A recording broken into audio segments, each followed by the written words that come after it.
True or false, Oscar? I've lived in 8 countries over the last 5 years. Calculating face. Come on. False. It is false. I think it's 6. It is 6, correct. 5.5. That's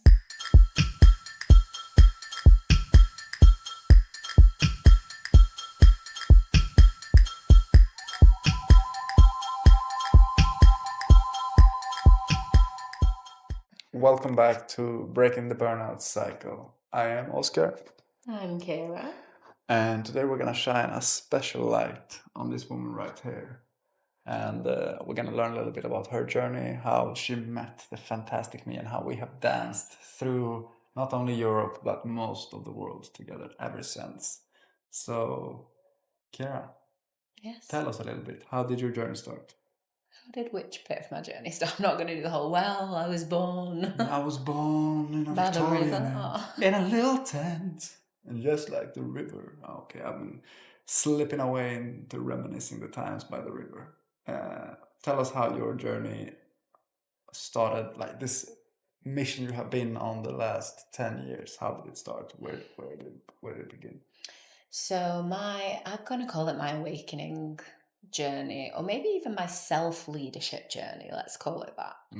Begun in 2014 when my dad died of cancer. So he had terminal brain tumor.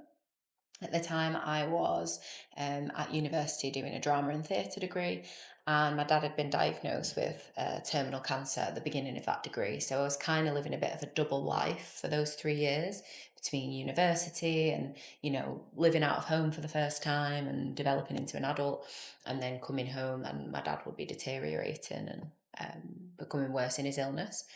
And then when he passed away in 2014, it was a real wake up call from the universe that I was not on a trajectory towards living a purpose filled and healthy life. I was really, really overweight. I was unhappy. I was using substances a lot. I was emotionally erratic. I was codependent in my previous relationship. I was imbalanced, let's put it that way, and I wasn't able to lead myself at all.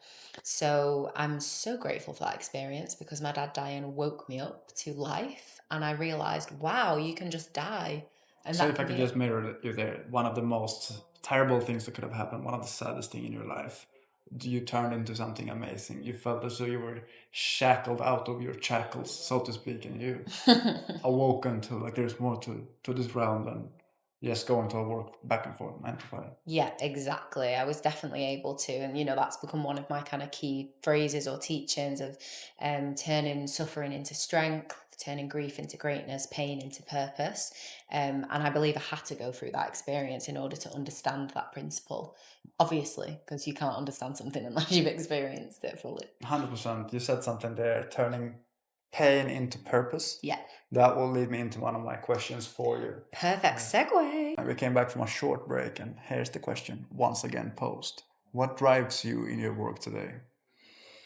What drives me in my work today? My big picture mission, like on a universal level, is to elevate human consciousness.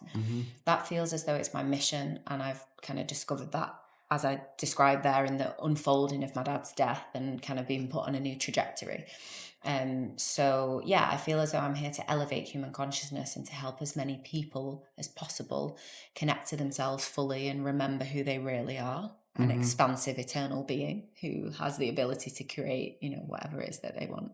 And would you say that one of the parts and parcels of that is turning pain into purpose? There's a lot of pain in the world. I don't think anybody walks through life unscarred or unhurt by life itself. It will throw curveballs at you. It will put you in situations that are tough, that are tricky. But you've been able to turn pain into success, pain into purpose. You walked the walk and you've talked the talk. So you feel as though you're also able to teach others how to do it. Absolutely. And that pain into purpose and the elevation of human consciousness kind of come together for me in one of my kind of key signature teachings is to live how you lead or lead how you live, which speaks to that of instead of constantly searching for things outside of yourself to inspire others or to share with others in your leadership journey, utilize your own life experience as the fuel, as the inspiration for what it is you share with other people,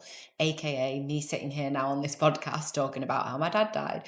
And that was the revelation for me, and that, you know, forged the way to my creating our signature leadership framework, Be the Change. That is exactly what that is. True. It's me turning everything that I had to learn to navigate a really challenging time of my life into a framework and sharing it with other people. Do you feel as before your father died, you were basically blind? And you might have been led by blind people, but as you have come through here, you can truly see now and you can truly guide others. Yeah. Amazing, good answer.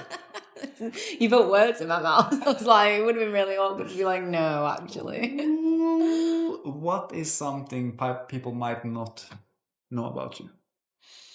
I saw this question before and I was thinking, what shall I say? What shall I say? Do you have any? I don't want to put words in your mouth. What is something that people might not know about me? Do you like or dislike some commonly liked foods? If she has cheese, it has to be melted, which infuriated the French when we lived there, because she was like, "Oh, nice cheese board. Can I put it in the microwave?" And we were like, "What? What are you doing?" Not to self though. Don't use microwaves. I think maybe one of the things people do know about me. I was going to say like dancing and that you like dancing. Like dancing for me is a direct hotline with the divine. Like I'm here. I'm totally here, and I'm in communion with God whenever I dance. Like game over. So me on the dance floor would have been terrifying for you. Stiff hips, wooden legs. Yeah, surprisingly not. It somehow pulled me in. Like, if you were to say on paper in the past, like, well, do you know your soulmate? Not really have super much rhythm. I would be like, no, because I have wooden legs. Like a pirate. I'd be like, no, but then Big John Silver. In practice, it's like, I'm digging that non-rhythm. He dances to a beat that nobody else is. Exactly. Nobody else can hear. Well, last but not the least, then, if you could give one piece of advice to somebody starting off on this journey of self-discovery or self-leadership, what would be the number one advice to the people out there?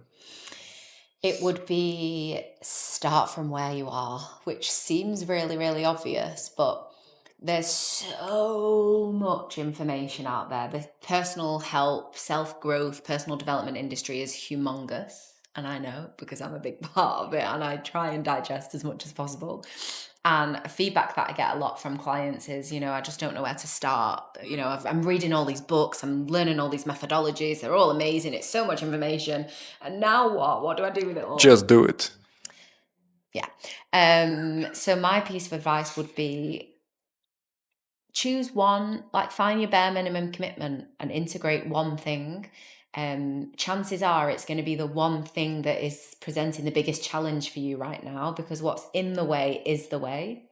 So whatever is happening in your daily life at the moment and you're like, oh, if only I could just solve that, then I would be able to have what I want. That's the thing. And go into that. It's juicy. Work with it and allow it to be your teacher. And just understand that your lessons and what you're here to share with the world is like so incredibly coded into the challenges that you're living through. It's just beautiful how that works, isn't it? What are the chances? I've experienced for most of my life intensive emotional chaos. So obviously I've developed frameworks to help people navigate emotional landscapes. So I had to go through and walk the walk in order to gain the tools and develop the tools to navigate it. Amazing. Amazing grace. Final words, anything, any encouragements, anything to people out there that look at you and be like, oh my God, your story is so amazing.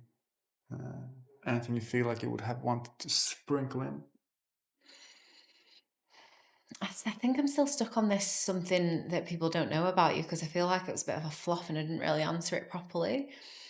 But maybe it's like, oh, maybe I could just say, like, I am, like, one of my secret heroes is Hermione Granger. Yeah. It's not even secret. No. I just love, I You love her. are Jamirish. I'm Irish, half Jamaican, half Irish. I love Hermione Granger. Her organisationalness resonates with me at a deep soul level. I can speak some Swedish. Yes. Mycket bra. Mycket bra. Ett äpple. En apelsin. Amazing. And that is all from us Beautiful. to you. Can we do yours next time? We can indeed. Get to know this beautiful hunk. Exciting. I will have to ponder for weeks now on what people don't know about me. Yeah, I should have thought. Because I'm open like a book. And that's time to leave, because Oscar started to sing. Thank you so much for joining us on another episode of Breaking the Burnout Cycle. I hope you've enjoyed learning a little bit more about me, and let us know any interesting points that you had below. Oh, I'm touching your toe. Oh. That rhymed. See you next time. So did that.